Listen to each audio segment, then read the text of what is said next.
When I was a kid, around 9 or 10, my dad got a really high-paying job that forced us to move from middle-of-nowhere Pennsylvania to Brookmont, Maryland. I say forced, but that's probably not the best way to describe what happened. In reality, my parents were thrilled to make the move.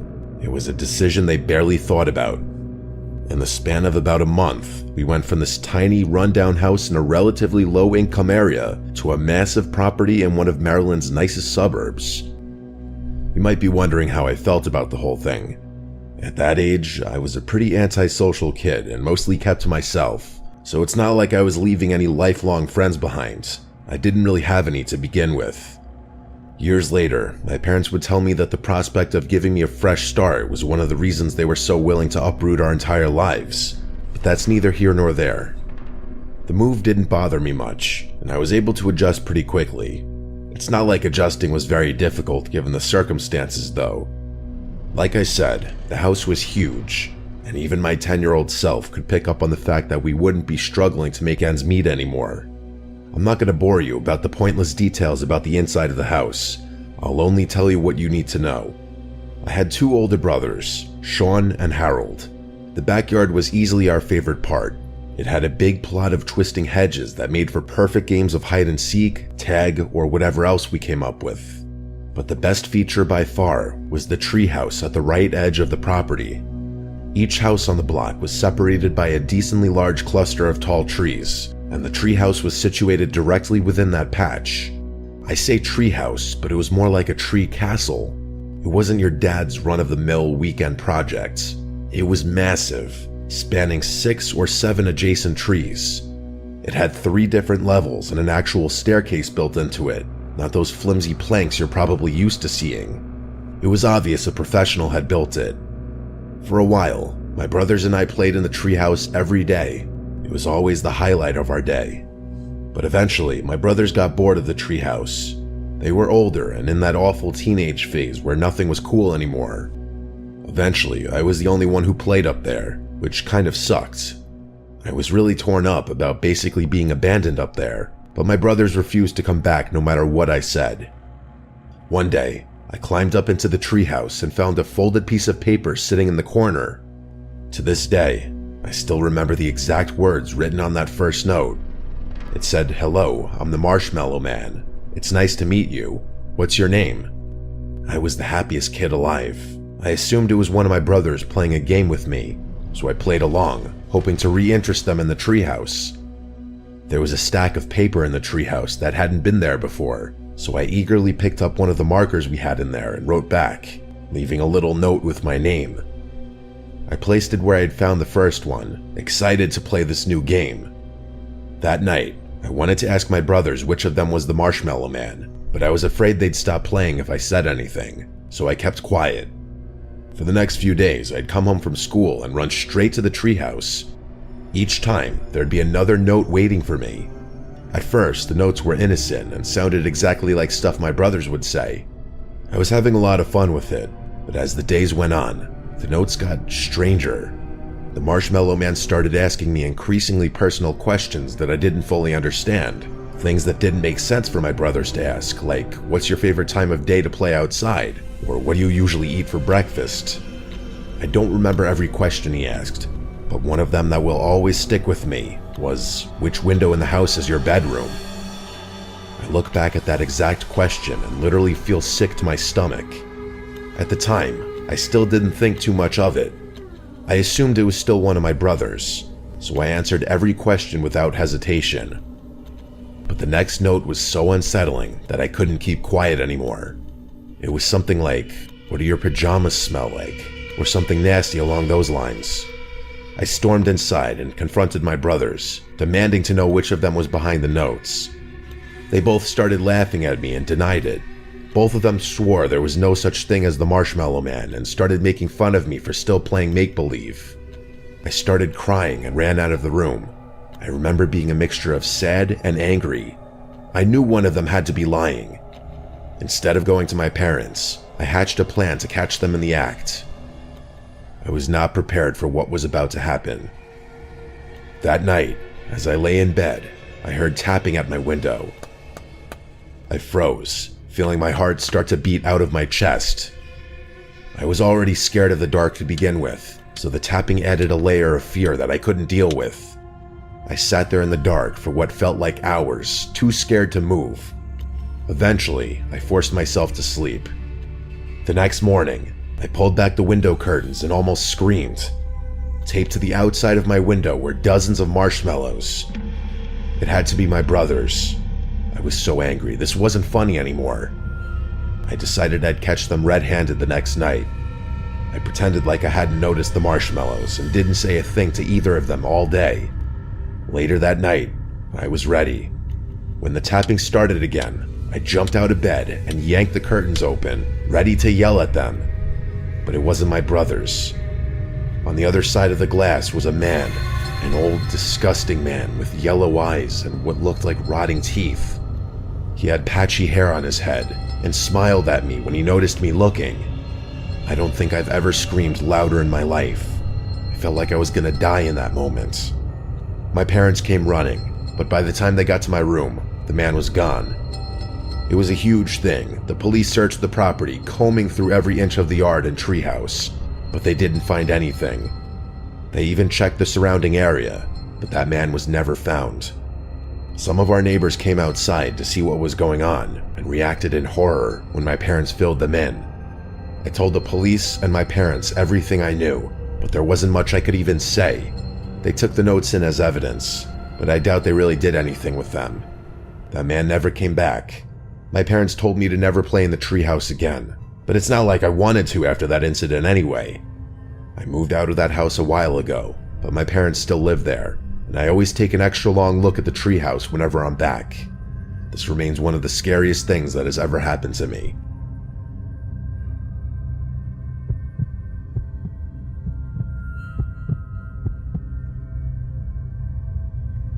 This memory has been on my mind a lot lately.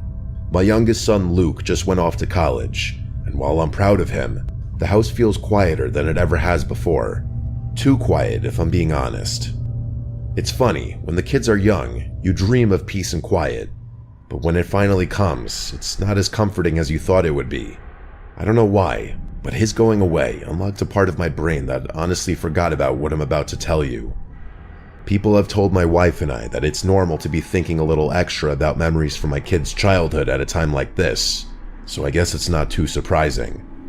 I still remember when he was just a little kid, full of energy and curiosity, always getting into something. There's one memory I have of that time that is definitely not all sunshine and rainbows, though. Luke was 8 years old when this happened. Even now, I can't fully make sense of it. I'm a carpenter by trade, so I'm pretty good with my hands. Always have been. I will admit that I was much more lively back then, willing to undertake all sorts of makeshift projects and such. One of my favorite projects was the treehouse I built for Luke in the backyard, which is still standing to this day. It wasn't just a simple platform nailed to a tree. I poured my heart into it. Walls, a roof, proper wooden steps leading up to the entrance. It was sturdy, too. I wanted it to feel like an extension of our house to him, and I definitely succeeded in that regard. My wife Christy wasn't thrilled about it at first. She worried it was too high off the ground and unsafe. But Luke was the kind of kid who was always climbing trees anyway, and I figured it would be safer to give him a proper ladder rather than let him scramble up branches that could snap. Christy eventually came around, and Luke absolutely loved it. I should probably tell you a little bit about our property so that the story makes more sense. Our house was at the very end of a dead-end street in a relatively woodsy area. The backyard actually bordered the woods, which was part of why Christy and I fell in love with the house in the first place. It was private and peaceful, and we're kind of people that like keeping to ourselves. I still laugh when I think about all the times friends and family members have gotten lost trying to find our house. The yard wasn't huge, but I could clearly see the treehouse from our bedroom window, which was one of the deciding factors when I was determining where to build it. I wanted to be able to keep an eye on it should Luke hurt himself or something like that. I couldn't actually see inside of it because of the walls, but I had a perfect view of the steps leading up to it. From what I remember, everything was relatively normal for a pretty long time. Luke spent what I considered a normal amount of time playing in the treehouse. His older brother had kind of outgrown that phase, so Luke mostly played by himself in there. I can't remember exactly when, but at one point he started talking about an imaginary friend named Jake. We knew it was an imaginary friend because no one in the neighborhood had a child named Jake. It wasn't unusual for kids to have imaginary friends, but Luke was 8, not exactly the age where you'd still expect that sort of thing. Christy thought it was cute and innocent, but I was a little more skeptical. It seemed odd to me since Luke hadn't been the type of kid to make imaginary friends. Regardless, I didn't think much of it because he was only 8 years old. It started to get a little more concerning when Christy and I realized that Luke was starting to spend more and more time up there. What struck me as strange was that he wasn't bringing toys up there. As far as I could tell, he only had his imagination to play with. It's not like he had a game console or anything to keep him entertained, and I had been very clear about not carrying anything up there alone, as it was dangerous and I didn't want him to fall. At one point, my curiosity got the better of me, and I decided to ask him about it. Luke acted extremely weird when I asked him about his friend, and said that Jake was shy and didn't like being talked about. When I asked him why he was spending so much time up there, he told me that Jake only liked to play in the treehouse, and that he didn't like coming inside. I honestly didn't know what to say. It seemed like a pretty bizarre condition. Weren't imaginary friends supposed to be available wherever and whenever you needed them? I did some research later that day and found out that some kids only play with their imaginary friends in certain rooms of their house. So as weird as it was, I accepted it. Christy was pretty uneasy though. She thought Luke was taking this imaginary friend thing too far, and I honestly agreed. We weren't helicopter parents though. When it came to our kids, we let them spend their free time however they wanted to, as long as they were doing well in school and completing their chores. Most weekends, we'd let Luke play with the neighborhood kids until the sun went down. They'd ride bikes, play tag, and usual stuff. They were all good kids, and we trusted Luke to behave himself and stay out of trouble. He wasn't the type of kid to pick on other kids or get into fights, which was why I was especially concerned when Luke came home one Saturday with a black eye. I cleaned him up and asked him what happened. He looked down at the floor and didn't say anything, but I insisted that he tell me what happened and I wouldn't be mad at him. What he said next made me shiver. He looked up at me and told me that he had gotten into a fight with Jake. I had to process whose kid Jake was before realizing that he was talking about his imaginary friend. I told him not to lie to me and that he wasn't being funny. Instead of fessing up, Luke just started crying and ran to his room. Christy was convinced he'd gotten into a fight with one of the neighborhood kids and didn't want to admit it.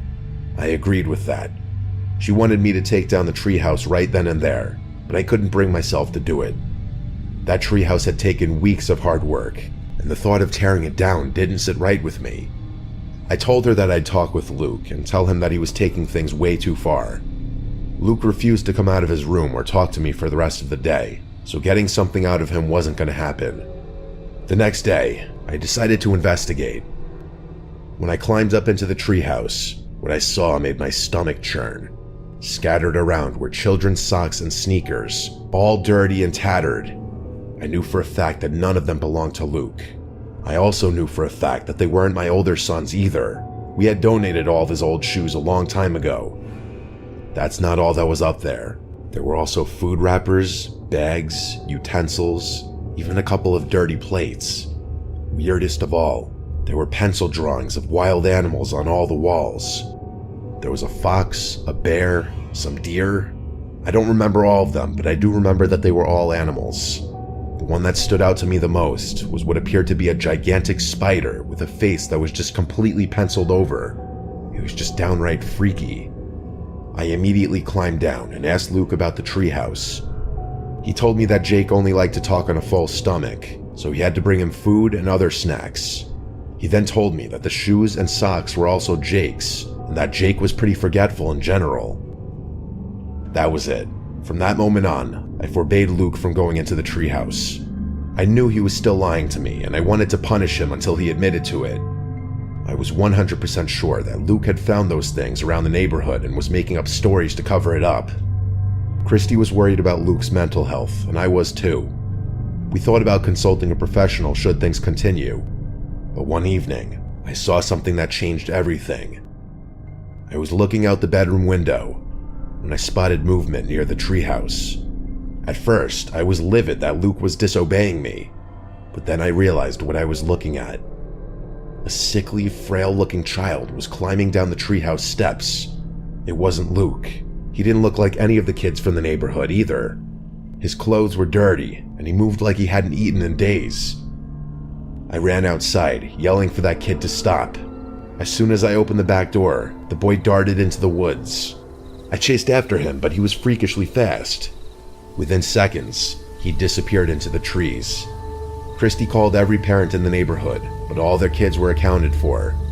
We called the police, who searched the woods thoroughly for over an hour but found nothing. No missing children had been reported in the area either. The whole thing was beyond explanation. With my consent, the police questioned my son about that kid, and what he told them was horrifying.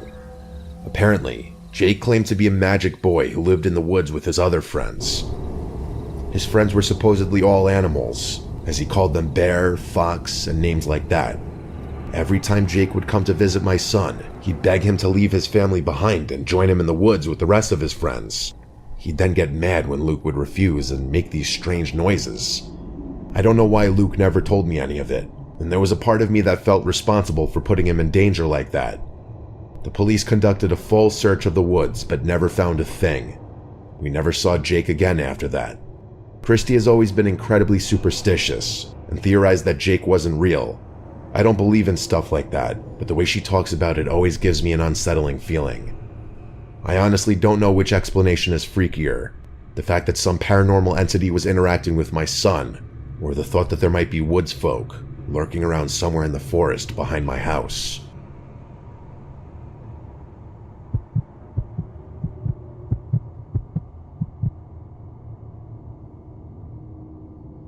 This happened a few weeks ago, so it's still fresh in my mind. I live in a quiet suburb in Delaware, but I'm a sophomore in college out in California.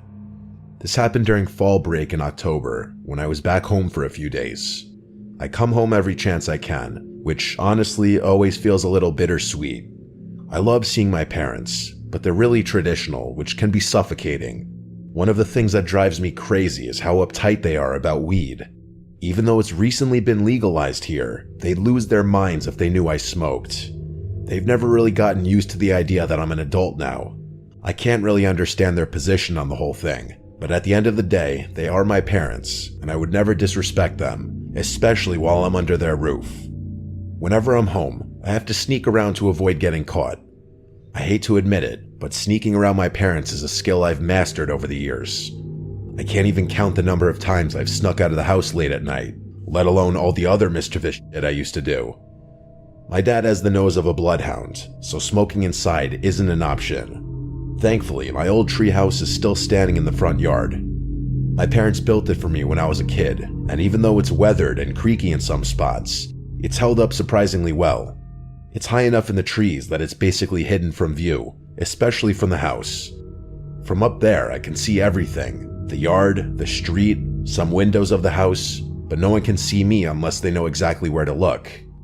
When I was younger, that treehouse was the place I went when I needed to escape, which, if you knew what I was like as a child, was relatively often. It's honestly kind of hard to talk about with all the old memories flooding back, but I'll get to the point. On the Saturday before I was supposed to fly back to school, my parents were out at some banquet or something that was going to run late into the evening. I knew they wouldn't be home for hours, but I didn't know exactly when they'd be returning. I didn't want to risk getting caught in the backyard, so I climbed up into the treehouse with my stash just to be safe. It was chilly out, and I could see my own breath in the air. I have this theory that cold weather induces more nostalgia, but that might just be me. It was quiet and peaceful up there, and it was nice being the only one around. I've always liked being up high too, so that definitely added to the experience. I watched the sunset as I thought about school, excited to go back. By the time I finished, it was mostly dark outside, meaning I had timed things just right. That's when I noticed it. As I was panning my eyes across the yard, a light turned on in the house. I froze, knowing I was the only one home. My heart started racing as I stared at the window, feeling that instinctual sense of fear that only arises from true danger. My field of vision began closing in around that single source of light, as if it were drawing me in. A few moments later, movement in the backyard snapped me out of my disassociative state. 3 hooded figures were circling the property, clearly trying to move quickly. My stomach dropped as I realized what was happening. I watched as the 3 figures moved to the front steps. That's when a 4th figure opened the door and let them in. My chest tightened as it hit me. My house was being robbed. I didn't know what to do, but I couldn't look away. Part of me was still frozen, and another part of me was still trying to convince myself that what I was seeing was real. That's the best way I can explain what I was feeling in that moment. One of the figures stayed outside, pacing the yard. I think some subconscious part of me clicked, because I looked down and my phone was in my hand, open to the keypad on my phone app. Without thinking, I dialed 911 and whispered into the phone, trying to stay as quiet as possible. I told the operator what was happening and hung up. But as I was putting my phone away, the light from the screen must have caught the guy's eye, because he whipped his head to look up into the trees. I ducked, but I was worried he had seen me. Not 3 seconds later, I got my answer. I heard a voice yell out, "Hey," clearly directed at me. I peeked around one of the wooden floor pieces and saw a dark figure walking towards the base of the tree. He knew where I was sure of it. He got to the base of the tree and started climbing the wooden planks that led up to the treehouse. I screamed that police were on their way, hoping to scare him off, but he didn't stop. He just kept climbing, his hands gripping the planks like he was determined to get to me. Without thinking, I grabbed my bong, the only thing within reach, and threw it as hard as I could. It hit him in the head and shattered into a million pieces, and he let out a loud curse before falling to the ground. He wasn't very high up, but it was enough to make him reconsider. Instead of climbing back up again, he ran back towards the house and shouted at the other guys who were still inside. The next thing I saw was all 4 of them running to my backyard, where they presumably entered and exited from. My heart was still beating like crazy. Not even 3 minutes later, the police arrived.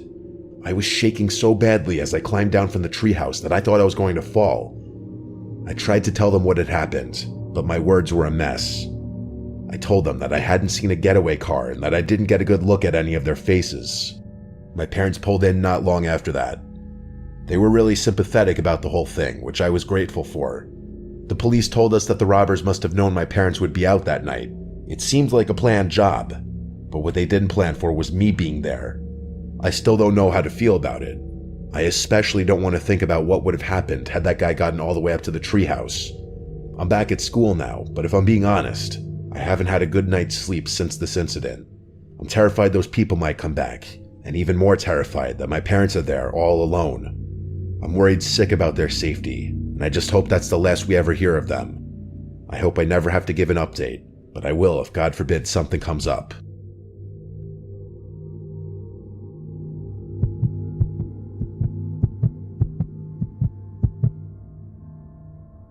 When I was a kid, I had a very nightmarish experience at my childhood home. My family moved to this house when I was like 4, so I really don't remember anything of the house we lived in when I was born.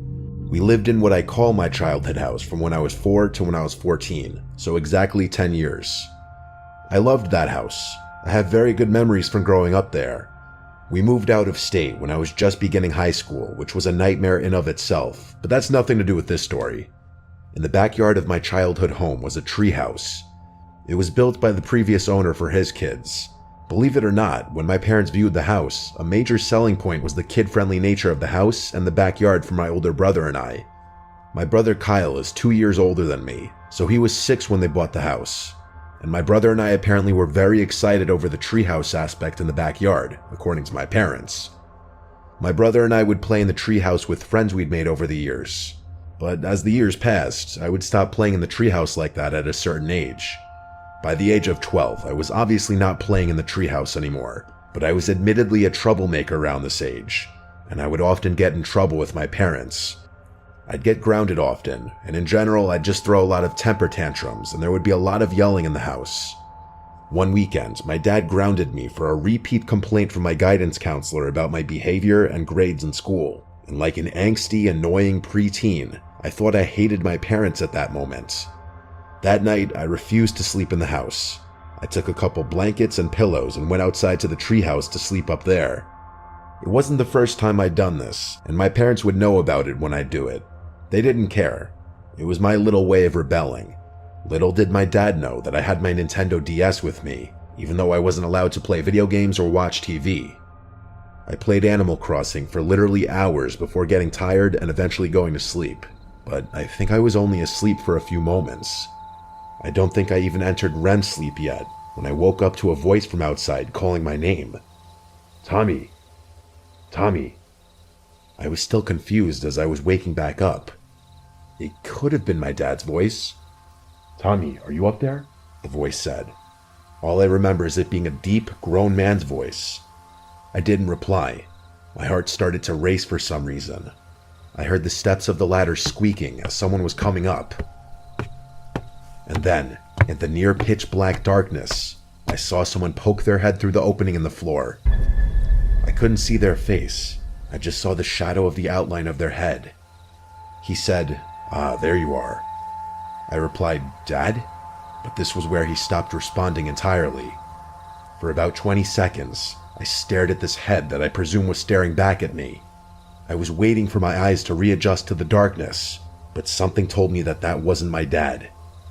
I stood up and went to the window of the treehouse and started screaming Dad as loud as I could. I saw the light in my parents' room turn on, and I also heard footsteps hurrying down the ladder to the treehouse. Moments later, my parents burst outside through the back door, and my dad swore to me that he wasn't out there playing a prank on me.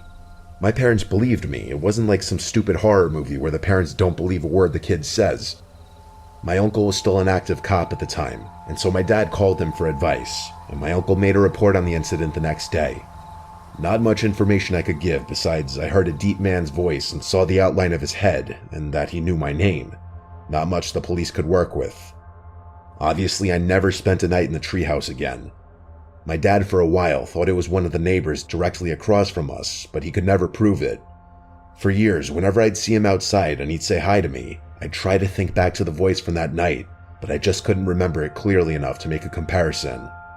It still remains a very unsettling mystery in the back of my mind.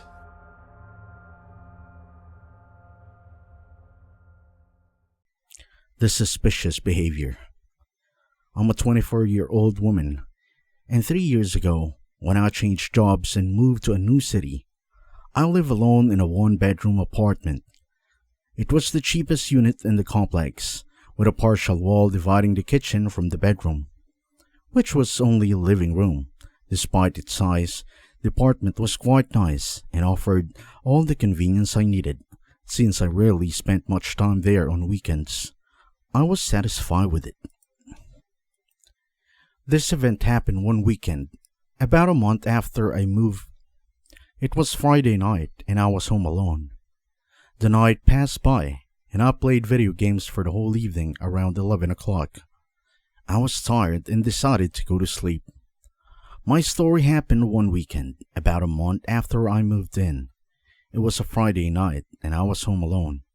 I spent the whole evening playing video games, and by around 11 o'clock, I was tired and decided to call it a night.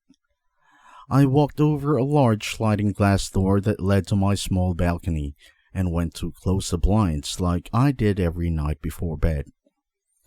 As I was about to close the blinds, I glanced outside and noticed someone standing next to my car in the parking lot. I stopped what I was doing and watched from afar. It was a man, dressed in all black and wearing a baseball cap. His behavior was suspicious, constantly glancing around before kneeling down and fiddling with my car. I saw him try to open the door, but luckily it was locked. He then began peering through the windows and checking around the vehicle, probably trying to find a way to break in. Deciding I'd seen enough, I opened the door and stepped out on the balcony, shouting, "Hey, what are you doing?"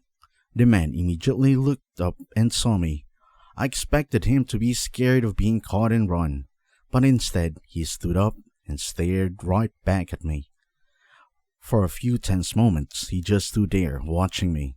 It was unsettling and unexpected, but I didn't want back down and yelled again, louder, repeating the same question. He didn't respond.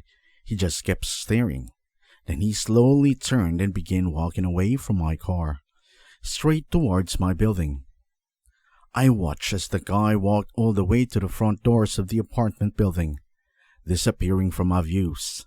His intention seemed clear, but I couldn't tell if he entered since the doors were hidden. His odd behavior made me doubt if he actually wanted to break into my car or not, since, if it was really the case, the man must have run away. In the end, I tried to convince myself that he was just someone passing by and was relieved he hadn't broken into my car or done any damage, but I still felt uneasy about the possibility of being inside the building. I didn't recognize him, but then again, I didn't know many of my neighbors either. I went back inside, locked the sliding door, double-checked the front door, and then started getting ready for bed. I fell asleep quickly after that, but just 5 minutes later, I heard the clicking of someone trying to open my apartment door. Since my bed was quite close to the entrance, I heard the clicking noise clearly. I got out of the bed and cautiously walked over to check. The door was locked. Peeking through the peephole, I saw the man from outside by my car. Panic surged through me, and I banged the door, shouting, "Who's out there?" The clicking stopped, and when I looked again, his eyes were peering right back at me through the peephole. He was unbelievably bold. I hit the door hard and yelled, "I've already called the police," hoping to scare him off. It seemed to work because he hesitated. I kept watching, my heart pounding, as he stood there for a moment before knocking on the door. I didn't respond, holding my breath. After a tense silence, he finally turned and walked away. I was left with so many questions. Who was this guy? Why was he trying to break into my car? And why was he now at my door? The thought that he might live in the same complex made me deeply uneasy, but despite that, I eventually went back to bed. Thankfully, he didn't return to disturb my sleep that night. However, my worst fear came true. A few days later, when I encountered that creepy guy again, I arrived home from work one afternoon, parked my car in the parking lot, and then went inside the building. When I did, I got inside the elevator to take me up to the floor, which was the 4th floor. Right after I got inside, I saw the same man come into my view. He was walking down the hallway and headed towards the elevator.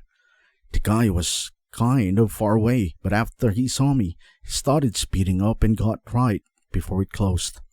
It seemed like he was headed to the same floor as me, since he walked in and glanced at the buttons without pressing any number. With just that, I found myself trapped with him, standing frozen in the corner as he stood in front of me. It was terrifying, and I had no idea what he was going to do. To my surprise, he didn't do anything. It was as if he didn't recognize me, or maybe he was pretending not to. I wasn't sure. The elevator lifted to the 3rd floor, and a family of 3 stepped in, pressing the button for the 7th floor, which was 1 floor above mine. I let out a breath of relief, thinking I could walk out slowly, safely without being alone with him. When the elevator reached his floor, he walked out. Without even glancing back, I was left confused and immediately pressed the button to close the door. Once they shut, I quickly explained the situation to the family and asked if they could walk me to my apartment door. Thankfully, they agreed. We went down to my floor, and I made it to my room without any sign of the man. I thanked him and went inside. After that, he never came to my door again. I didn't encounter him. Still, for my own safety, I moved out of that apartment. A week later. Who's the woman at the door? My mother tragically passed away after giving birth to my little brother Noah. I was only 7 or 8 at the time, and the experience didn't just traumatize me for life, but also forced me to grow up far too quickly. With my mother gone, I had to take responsibility to take care of my brother. I never complained because I loved him dearly, but it was difficult and lonely, especially with our dad being a park ranger. He often had to leave us alone at night to patrol the woods and nearby campgrounds. One night, like any other, Dad had gone out to check the trails. He usually got back after midnight, but he wasn't worried about us being alone. We'd been raised to be tough and self-reliant. At the time, my brother Noah was 6, while I was 14. We live in a small house, but it was firm and secure, so we never had to be afraid of anything, or that was what child minds thought. I remember it was weeknight. After helping Noah with his homework and finishing mine, we went to bed. Whenever Dad was away, Noah and I would sleep in the same room with a light on. He fell asleep first and I soon followed, drifting off the steady ticking of the old clock in the living room. I don't know how long I slept, but I woke suddenly to a strange noise. It wasn't a sound I recognized. There was a soft, shuffling movement just outside the house, followed by a low humming sound. I thought maybe Dad had come early and was bringing in some firewood, but then I heard the back door creak open. I slipped out of the bed and crept to the bedroom. The wooden floors were so old that they squeaked under every step, but I was careful to be as quiet as possible. I peered into the dark hallway, and the hairs on the back of my neck stood on end. The back door was wide open, and a cold mountain air drifted in, carrying it with a faint smell of a damp earth that made me uneasy. My eyes quickly adjusted to the darkness. In an instant, I caught a glimpse of movement. Then I saw, next still haunts me to this day, a figure standing just inside the doorway. It was a tall, thin woman, her hair wild and tangled, her clothes tattered and hanging off her bony frame. She stood there, swaying slightly, humming softly to herself. I was frozen in place, my heart pounding so hard I thought she might hear it. Then without warning, she turned her head sharply toward me, and her eyes slept. Her eyes were sunken, her face gone and pale, like something out of the nightmare. I screamed and slammed the door shut. My hands were shaking so badly that it took me two tries to get the latch through and lock the door. But a woman started pounding at the door, her voice shrill and desperate. "Let me in," she screamed. "Please, I need to see my children." I backed away, terrified, and ran to Noah, who was now awake and crying. I tried to calm him down, and he said he helped me pull the heavy cabinet by the bed to block the door. We struggled a lot, and my brother had tried as hard as he could, but he offered little help. The woman banged harder and harder at our bedroom door. Then she screamed out in rage, things that I could not forget. "Let me in, or I carve your flesh out of your bones." My brother went into full panic, and he instinctively ran to hide under the bed. The woman kept on slamming the door. It seemed that she was throwing her whole body against it. I watched in terror as the door rattled with each impact, fearing the hinges would give away at any moment. In that critical moment, I drew on every ounce of strength that God could give a skinny 14-year-old girl and began pushing the cabinet inch by inch until it stood against the door. Once I had wedged it in place, I moved to my school desk, frantically sweeping everything on the floor and shoving the desk on top of the cabinet. The woman's voice grew louder and more frantic with each passing second. I then called for Dad, praying desperately that he'd hear me and come running. But the only response was her crazed voice outside, screaming threats to kill us if we didn't let her in. I felt like I was going to lose my mind while waiting for my dad to pick up. His phone rang, but he didn't answer. I tried and tried again, but each time it went straight to voicemail. With no other choice, I dialed 911. Just a few seconds later, a woman's voice came through, asking about our emergency. I told her what was happening, my words stumbling over each other. After getting our address and understanding the situation, she assured me that the police were on their way. She then told me to stay calm, but every time the woman outside slammed the door, I lost a bit of my sanity. Suddenly, the banging stopped. My house went eerily quiet, with only the sound being the crackling of the dying fire in the living room. I held my breath, clutching the phone to my ear, straining to hear anything outside. "She's gone quiet," I whispered to the operator, feel still gripping in my chest. I don't know if she's still there. Stay on the line with me, the operator urged. Officers are on the way, just keep talking to me. Then I heard hurried footsteps leaving the house. But instead of feeling relief, my gut twisted with fear. I knew she wouldn't give up so easily, was definitely up to something. Some vicious plan I couldn't yet fathom. I glanced at the window, and immediately it clicked. I ran to the cabinet and tried to move it away from the door, but it was too late. She was already there, standing right outside, staring in with a wide, twisted grin. With an axe in hand, she smacked at our window. I tried my best to ignore her and kept pushing the cabinet out of the bedroom door. It moved, but at a pathetic speed, while the moon could break at any moment. Desperation and horror gripped me. But then I heard the distant sound car engine. Relief washed over me as I quickly recognized that sound. It was my dad. Then I heard his deep voice roar. "Hey, stop!" The woman stopped, slowly turned her head to face my dad, then lunged at him. 3 gunshots rang out, and